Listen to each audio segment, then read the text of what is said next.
The Apocryphon of John 22 verses 3 to 5. And he, the Demiurge, said to them, I am a jealous God, and there is no other God beside me. But by proclaiming this, he indicated to the angels who attended him that there exists another God. For if there were no other, of whom would he be jealous? Then the Father of the all looked down upon him, and said, You are mistaken, Samuel, which means, God of the blind. And he said, There exists an immortal man of light who was in existence before you, and who will appear among your modeled forms. He will trample you underfoot, and you will be cast away into your abyss, along with those who are yours. Let's start by breaking down one of the most mind-bending ideas in Gnosticism, the Demiurge. Now, this isn't your standard creator of the universe figure. In fact, the Demiurge turns the entire concept of a benevolent, omnipotent God on its head. According to Gnosticism, the Demiurge isn't God at all, at least not the true one. He's an imposter. And not just any imposter, a deeply flawed, arrogant being who thinks he's the only God. What we're dealing with here is a cosmic dictator, a false God who constructed the world as a prison to trap our divine essence in the muck of material existence. Think about it. The world we live in? The plants, the oceans, the stars, even our bodies, they're all the creation of this lesser deity. And no, it's not good. The Gnostics saw this material world as fundamentally corrupt. A mistake. The Demiurge may have power over it, but his power comes from ignorance and hubris, not wisdom or love. He's like a ruler sitting on a throne he doesn't deserve, constantly trying to maintain control over something he doesn't fully understand. This isn't the God of Genesis who looked at his creation and said it was good. According to Gnosticism, the Demiurge didn't even know what he was doing. He was an accidental creator, crafting a universe full of chaos and suffering. His greatest trick? Convincing humanity that he was the true source of life. The Gnostics were onto something radically different here, a worldview where the physical world is a trap, and the Demiurge is the jailer. Let's talk names, because this false god goes by many, but the one that stands out is Yaldabaoth. Yeah, Yaldabaoth, a monstrous figure often depicted with the face of a lion and the body of a serpent. That's no coincidence. That imagery paints a picture of a being that's savage, primal, and deeply imperfect. Yet, he thinks he's supreme. This is key. His arrogance blinds him to the existence of the true God, the ultimate source of light and spirit. And that's where things get really wild. We are part of that light, fragments of the divine trapped in the Demiurge's flawed creation. Unlike traditional Christianity, where the world is seen as inherently good, created by a loving God, Gnosticism flips that on its head. The material world is a prison. Our bodies? Chains. Our souls? Sparks of the true divine reality that have been imprisoned here by Yaldabaoth. It's a radical reinterpretation of everything we think we know. Gnostics weren't satisfied with the idea that we should just accept this world for what it is. They saw through it.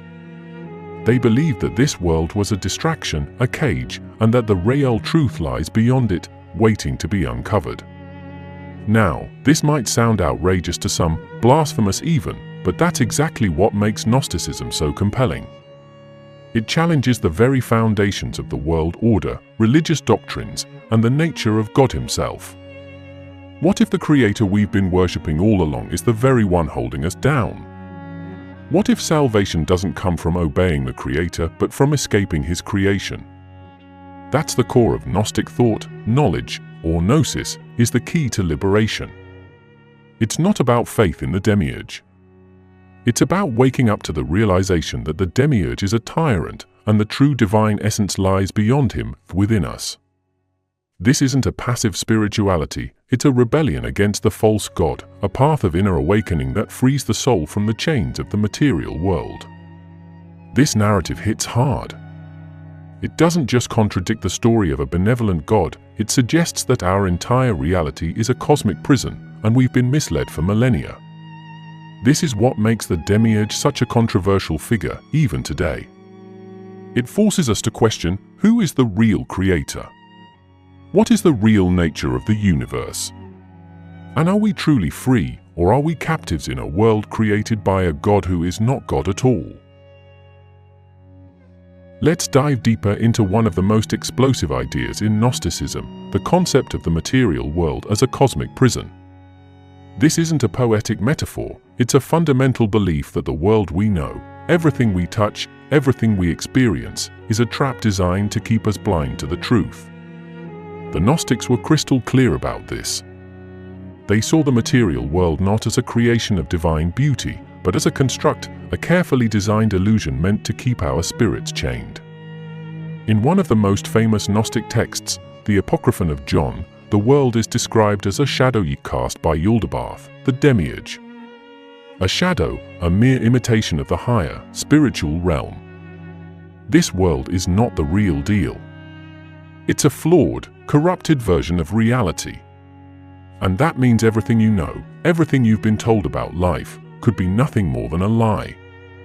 In mainstream religious thought, we're often told to find peace, joy, and fulfillment in the world around us. The Gnostics? They didn't buy it for a second. They saw this world as a place of entrapment for the soul. And the worst part? Most people don't even know they are trapped. The material world is so seductive, so immersive, that it convinces us that it's all there is. In the Gnostic text, the Gospel of Truth, there's a powerful passage that captures this. The world came about through a mistake. It brought forth forgetfulness. That's right, the world itself is an error, and it exists to make us forget. Forget who we truly are, forget our divine origin, and forget that there's something beyond this physical realm. The material world acts like a fog, dulling our senses, keeping us locked in the cycle of birth, life, and death without ever realizing the truth. This prison, though, isn't just physical, it's mental, emotional, spiritual. The systems of power, authority, and religion in the material world. According to the Gnostics, they're part of the problem, designed to reinforce the illusion. Yaldabaoth and his archons, his servants, run the show, creating structures that keep humanity in line. In the Apocryphon of John, the archons are described as rulers who create fate and imprison souls. They're cosmic jailers, keeping the divine spark within us trapped in the cages of flesh and bone. So, what do the Gnostics propose as the way out? Knowledge, gnosis. Not just intellectual knowledge, but deep, spiritual understanding of the truth that this world is a false creation and that the true divine realm exists beyond it. The only way to break free from the prison is to recognize the illusion for what it is. This is why Gnostic texts often emphasize the need for inner awakening. In the Gospel of Thomas, Jesus says, "The kingdom is inside you, and it is outside you. When you know yourselves, then you will be known." It's a direct challenge to the material world, a call to turn inward and discover the truth hidden within. Now, this idea that the world is a prison goes directly against everything we're taught to believe.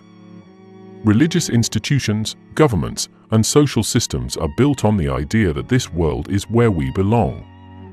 Gnosticism cuts through that illusion like a knife.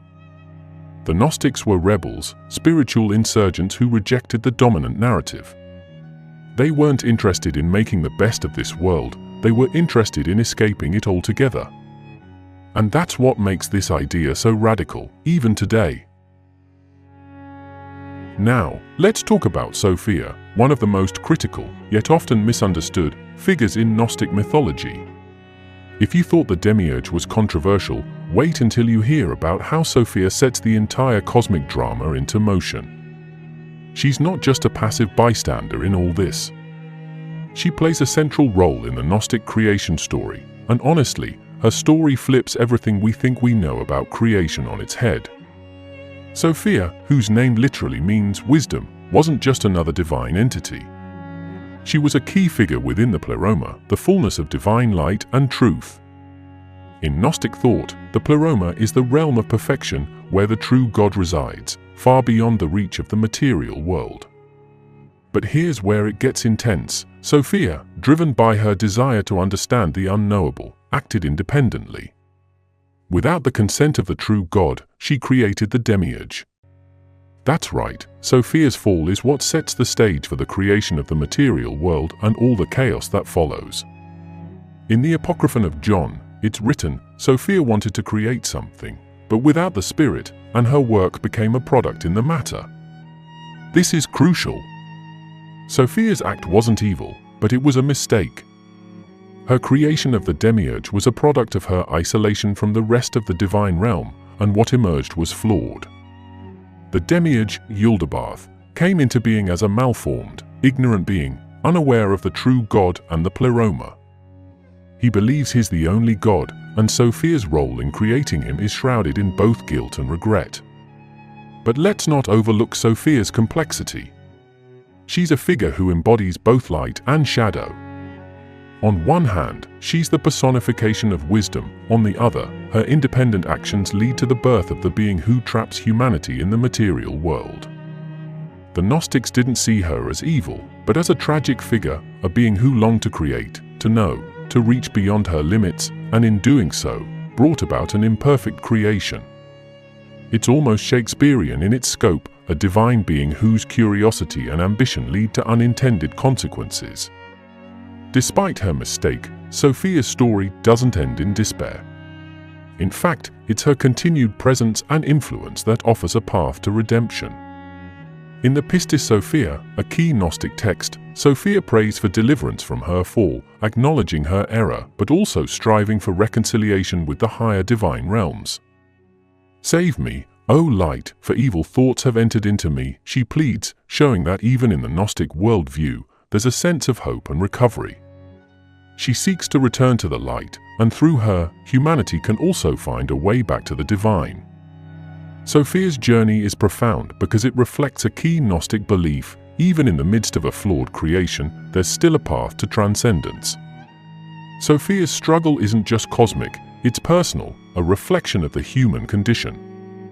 We, too, are caught between the material and the spiritual, between ignorance and wisdom, between creation and destruction. Sophia's fall is a mirror to our own fall, but it's also a reminder that wisdom, true wisdom, comes from recognizing our mistakes, seeking knowledge, and striving for something greater. What's so revolutionary about this is the role that a feminine divine figure plays in the Gnostic story. In many traditional religious narratives, feminine figures are often secondary or passive. Not here. Sophia's actions, her independence, her wisdom and her error, all of these are central to the Gnostic understanding of the cosmos. She's not sidelined, she's at the heart of the story. And that's a powerful shift in the way we think about divinity, creation, and the forces that shape the universe. Now, let's get into what the Gnostics had to say about us, humanity. The way they saw it, humans aren't just passive participants in the material world, we're trapped here. And our true essence? It's not what we've been led to believe. Gnosticism teaches that within each of us is a spark of the divine, a fragment of the true God, but we're imprisoned by our physical bodies, stuck in this flawed material world created by the Demiurge. So, if you've ever felt like you don't quite fit in this world, the Gnostics would say, yeah, that's because you don't. Let's take this deeper with some powerful Gnostic texts. In the Gospel of Thomas, Jesus says, if they say to you, where did you come from? Say to them, we came from the light, the place where the light came into being of its own accord and established itself. This is essential. The light is the true divine essence, and that's where we really come from. We're not products of this material world, we're not mere flesh and bone, we're beings of light, trapped in these limited, decaying bodies, forced to live in a world that constantly pulls us away from that truth. In Gnostic thought, this is the great cosmic tragedy. Humanity is like a prisoner with no memory of the crime, locked in a cell they don't know they're in. We've forgotten our origins in the divine light, and instead, we've been conditioned to believe that we belong in this world. That we're meant to live out our lives following the rules of the Demiurge, bowing to a system that was never designed to elevate us spiritually. The Gnostics saw right through this illusion. The Apocryphon of John gives us another insight. He cast humanity into great distraction and into forgetfulness. He became strong and established his power through himself alone, and in his arrogance he dwelt in it. The Demiurge deliberately distracts us, keeping us busy, keeping us focused on material desires, keeping us ignorant of our true origin. It's a cosmic power play. The more we're wrapped up in the material world, the less likely we are to recognize the spark of divinity inside us. This might sound harsh, but think about how it plays out in everyday life. We're told that success is about accumulating wealth, gaining status, achieving physical comfort. But what if all of that is just a distraction? What if, instead of pursuing things in this world, our real mission is to wake up to the truth of our divine origin and break free from this material prison? The Gnostics weren't just talking about an abstract philosophical idea here. They were talking about a very real, urgent need for humanity to remember who we truly are. Here's the radical part. The Gnostics didn't believe that salvation came from outside, from some external deity who would swoop in and save us. No. They believed salvation came from within. It's about knowledge, gnosis, the recognition of the divine light within ourselves. It's not about faith in the Demiurge system, it's about realizing that we are not part of this world. In the Gospel of Philip, it's written, "You are the light of the world. You are the salt of the earth. Know yourselves and you shall be known." This isn't about conforming to the expectations of society or religion. It's about self-knowledge. Only by recognizing the divine spark within can we transcend the limitations of the material world. This is what makes Gnosticism so subversive. It doesn't say that we need to follow the rules, be good, and wait for divine judgment. It says that the system itself, this world, our physical existence, the very order of things, is a deception. And the only way to break free is through knowledge of the truth. Not faith in an external God, not obedience to a church or state, but an internal awakening that reveals the divine spark within each of us. Let's shift the focus to Yaldabaoth, also known as the Demiurge, and how Gnosticism redefines everything we think we know about God. We've already established that Yaldabaoth is not the true God, but now let's talk about the real consequences of this claim. The idea that the God responsible for creating the world is actually a lower, ignorant being, well, that's the kind of thing that rattles centuries of religious doctrine. Yaldabaoth isn't just a bad creator, he's a tyrant who actively seeks to keep humanity in the dark. In the Apocryphon of John, Yaldabaoth is described as a being who boasted greatly and said to his archons, "I am God and there is no other God beside me." Think about that arrogance for a second.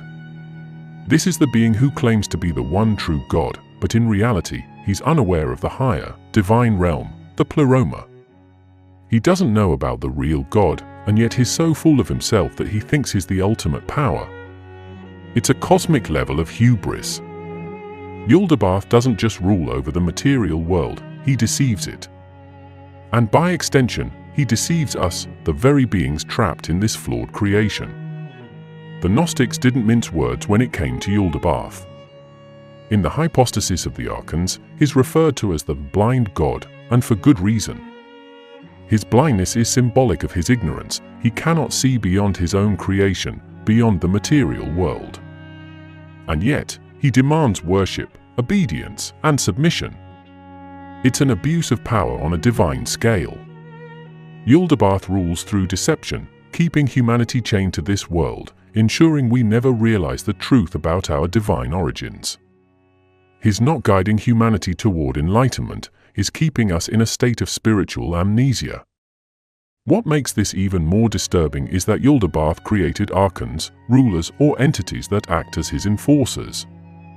These archons serve to maintain the illusion, making sure the world remains under his control. In the Gospel of Judas, the archons are described as beings who keep the soul bound, preventing us from discovering the light within.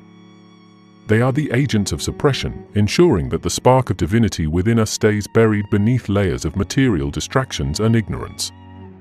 The Gnostics weren't just pointing at some abstract spiritual problem, they were saying that the very fabric of reality has been twisted by a false god and his minions. Now, let's get something straight, this isn't some battle of equals. Yaldabaoth and his archons may control the material world, but they are fundamentally inferior to the true divine source. They operate out of ignorance, not wisdom. And that ignorance is dangerous because it perpetuates the idea that the material world is all there is. Yaldabaoth's claim to be the only God is a lie, a cosmic fraud. The Gnostics saw this world as a battleground for the human soul, where Yaldabaoth and his archons constantly tried to keep us blind to the higher reality. The power of this narrative is that it forces a complete rethinking of traditional theology.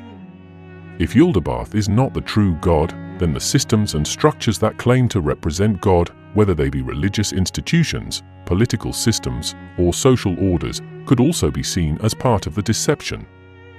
The Gnostics didn't just challenge the nature of divinity, they questioned the entire order of the world. Yaldabaoth is the archetype of a false ruler, and by extension, anything that mirrors his rule could be suspect. This idea shakes the very foundation of authority itself. So, what does this mean for humanity? It means that breaking free from Yaldabaoth's control isn't just a spiritual journey, it's an act of defiance. In Gnostic terms, salvation doesn't come from obeying the creator of this world, it comes from rejecting him. The true path to liberation lies in recognizing Yaldabaoth for what he is, a false god who rules through lies. In the Gospel of Truth, it says, he is ignorant, darkness surrounds him. That's the crux of it. Yaldabaoth is a god of darkness, and only by seeking the light can we escape his grasp. Let's get into something that will truly shake the foundations of mainstream religious thought, the Gnostic view of Jesus. This isn't the Jesus most people know, the one from Sunday school or the traditional Bible. No, the Gnostic Jesus is entirely different, more of a radical, mystical figure than a conventional savior. He didn't come to save humanity from their sins through his death and resurrection. In fact, in Gnostic texts, Jesus isn't here to be sacrificed on our behalf. He's here to deliver a completely different message, a message of awakening. In Gnosticism, Jesus isn't the son of the Demiurge or a savior sent by this false god. He's a messenger from the true, hidden God, the one far beyond the material world. His mission wasn't to redeem us from our sins, but to bring gnosis, the knowledge that would free us from the prison of the material world. It's not about salvation from sin, but liberation from ignorance. Take the Gospel of Thomas, one of the key Gnostic texts. It contains sayings of Jesus, but they're not the familiar teachings about turning the other cheek or loving your neighbor. Instead, these sayings focus on self-knowledge, inner awakening, and breaking free from the illusion of the material world. Jesus says, "Whoever finds the interpretation of these sayings will not taste death." This isn't about physical death, it's about spiritual death, the death of being trapped in ignorance, blind to the divine spark within us. In this context, Jesus is telling us that by understanding his teachings, by gaining gnosis, we can transcend the material world and return to the divine realm. Now, in the Gospel of Judas, we see another mind-blowing take on Jesus. First off, Judas isn't the villain here. He's not the betrayer who handed Jesus over to be crucified. Instead, Judas is the only one who truly understands Jesus' mission. In this text, Jesus says to Judas, "You will exceed all of them. For you will sacrifice the man that clothes me." What does that mean? Well, Gnostics viewed the body, this physical form we live in, as a prison, a garment of flesh that hides our true, divine selves. So when Jesus says Judas will sacrifice the man that clothes me, he's saying that Judas will help free him from his material body, allowing his true, spiritual self to transcend the world of the Demiurge. In Gnostic belief, Jesus didn't come to establish a new religion or create a system of rules for people to follow. He came to help humanity remember who they truly are. In the Gospel of Truth, Jesus is described as the one who brought knowledge of the Father. That's key. Jesus wasn't about obedience to laws or blind faith in dogma. He was about revealing the hidden truth of our divine origins. He taught that this material world, the world of the Demiurge, is a deception, and only by understanding this can we free ourselves. What's even more striking is that in Gnosticism, the crucifixion of Jesus isn't the central event. In traditional Christianity, the crucifixion and resurrection are everything, the ultimate sacrifice for the sins of the world. But in Gnostic texts like the second treatise of the Great Seth, Jesus is portrayed as almost laughing at the idea of the crucifixion. It reads, "I did not die in reality, but in appearance." It was another, Simon, who bore the cross in his place. It was another upon whom they placed the crown of thorns. To the Gnostics, the crucifixion wasn't an act of salvation, it was part of the illusion of the material world. The true Jesus, the spiritual being, couldn't be touched by the physical suffering of the cross because he transcended it. What does this mean for how we understand Jesus today? In Gnosticism, Jesus isn't a sacrificial lamb, he's a guide, a revealer of hidden truths. He didn't come to pay for humanity's sins, but to teach us how to escape the trap of the material world. This view radically alters the entire framework of what salvation means. It's not about being forgiven or saved from damnation, it's about waking up to the truth of who we really are and reclaiming our divine nature. And that's the core of why the Gnostic Jesus is so controversial. He's not here to save you by dying on a cross. He's here to tell you that you don't need saving at all. You need awakening. In the Gospel of Philip, it says, "Ignorance is the mother of all evil, and knowledge is the path to life." This is the Gnostic message in a nutshell. Ignorance of our true nature is the real sin, and the knowledge, gnosis, that Jesus brings is the path to spiritual freedom. This idea that Jesus didn't come to establish a church, didn't die to pay for our sins, and didn't rise physically from the dead, it challenges everything mainstream Christianity teaches. It puts the power of salvation not in the hands of a church or a priesthood, but in the hands of each individual. It's up to you to find the truth, to seek the hidden knowledge that will set you free. And that's a far more personal, empowering, and, let's be honest, dangerous idea than the traditional narrative. It places the responsibility for salvation squarely on our own shoulders, not in the hands of some distant authority. Why so many creation stories? Why do we have these multiple, competing narratives about the beginning of everything, from Genesis, Psalms, Proverbs, and Isaiah to the radical Gnostic accounts? And what does this reveal about the nature of the divine, about creation itself, and about us as human beings trapped in this material world? First, let's look at one of the core ideas in Gnosticism, that there is not one single creation story that tells the whole truth. Instead, there are layers of creation myths, each revealing different facets of reality. In the Apocryphon of John, it's made clear that creation is a multi-layered process, with each layer becoming further removed from the true divine source. The material world, the physical reality we live in, is the furthest from the divine light, and because of this, it's filled with imperfection and suffering. But here's the kicker, even within the imperfections, there are glimpses of truth. And the Gnostics believed these multiple stories each contain parts of the puzzle. Take the traditional Christian creation story from Genesis. It presents a world that was good and created by a benevolent God. But then compare that with the Gnostic view where the material world is created by the ignorant Demiurge, who is himself a mistake. Two vastly different accounts, but both tell us something about the human experience, our longing for order, meaning, and connection to something beyond this material existence. The multiple creation accounts within the Bible itself also seem to acknowledge this. In Psalms, we see God actively battling chaos. In Proverbs, we see creation happening through wisdom, Chokmah, a feminine force working alongside the divine. And in Gnosticism, creation is framed as an ongoing struggle between ignorance and knowledge, between darkness and light.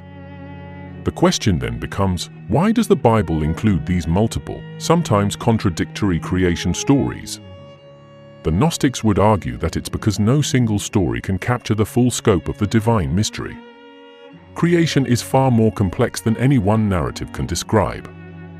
This is where Gnosticism offers something profoundly different. It's not about which story is right or wrong.